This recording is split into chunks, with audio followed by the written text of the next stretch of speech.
is going on, guys? It is Dylan the Machete. I'm here with my mate Safe, and we're going to be talking about boxing things that you can do to improve your boxing for Muay Thai. So you'll notice a lot of Thais when they fight, unless they're in one championship and they're wearing those little gloves, they don't have the greatest boxing in the world. They have amazing kicks, knees, elbows, clinch, all that stuff, but their boxing seems to be where the Westerners are beating them. Safe actually has a very good kickboxing style. His last fight, he used great boxing and very well against a Thai opponent, and that type of style is definitely going to help you in your Muay Thai.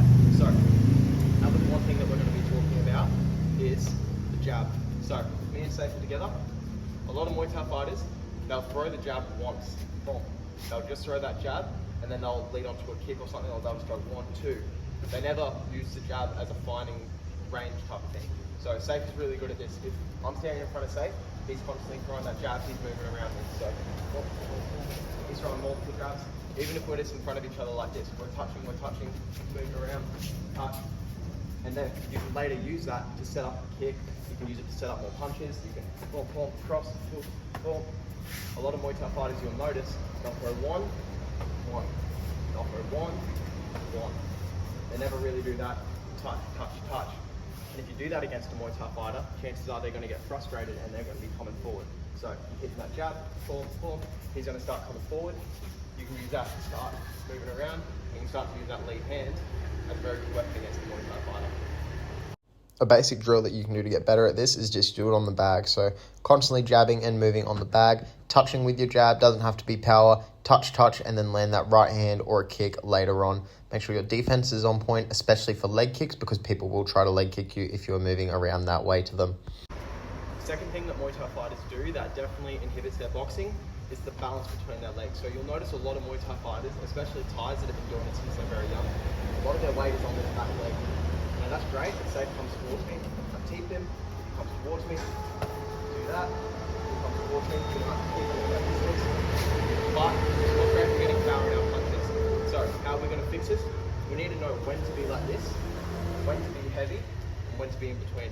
So for the most part, you'll notice a lot of foreign fighters, kickboxers, they've got a good balance between legs. So when kind of here, we're bouncing between 1, 2, 1, 2. And then if I come forward, I'm safe. I'm going to punch. And now I've got a little bit more weight on this leg, and that's going to give me so much more power than if I'm back here and I'm trying to punch from back here, like a lot of Thai fighters try to do. So even if I come forward and he tries to leg kick me, boom, boom, I've still got enough balance between my legs to where I can check, and I'm not going to be so much weight on the front foot to where I've got all this power, but my legs are getting chopped up and I end up getting stopped with leg kicks or get enough damage to where I start to slow down later in the fight. Basic drills that you can get better at this is just going through your shadow boxing and bag work and sparring, just practicing this footwork of 1, 1, 1, 1, the balance between your legs. You don't want to put too much weight on either side, you just want to have that good balance between legs. I would suggest starting off with shadow boxing and moving into your sparring and drills later on. And finally, we're going to be talking about this. When you're fighting a Muay Thai fighter, a lot of times they have their elbows pointing out like this. Now this is great if Safe throws a right kick to me. It's really good for checking kicks. If he throws a right kick to me, I can catch it, punch back, but it's not going to be good for actually throwing our power punches, being fast and quick, snappy. So how are we going to do this? We're going to change this into this when we're in the boxing range. So say if I'm fighting Safe and we're out in this kicking range, I'm out here, he throws a kick, cool, okay, I've been able to check that. Now I'm back in this boxing range, we're a bit closer, we're able to throw our punches. Now that A to B is going to be so much more easier, because if our arms are winged out like this, it's going to be such a long target. Think about it like a railway track. If the track's going forward, it's going to get a lot quicker to the target.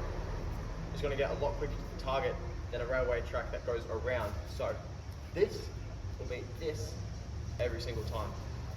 One super basic thing that you can do to get this better is making sure that you're changing your stance or your elbows in shadow boxing. So you can see here I'm throwing punches, and then as soon as I check my elbows back out, I'm back in that kicking range. I move around my opponent, and if I check, my elbows are out, and as soon as I'm throwing those punches, my elbows are back in. One other thing you can also do is go up against a wall and do straight punches against a wall. You'll notice that if you go up against a wall and you are winging your elbow out too much, your arm is just going to hit the wall. You're not going to get a straight punch off. So this is also a great way to condition yourself to punch straighter. So those are 3 things that you can do in Muay Thai or kickboxing, whatever you're doing to improve your boxing. Make sure that you implement these, because if you're fighting a Thai fighter, You don't want to be playing their game. You want to be able to bring them into your world. So I hope you guys enjoyed this. Make sure you like, comment, and subscribe, and I'll see you guys in the next video.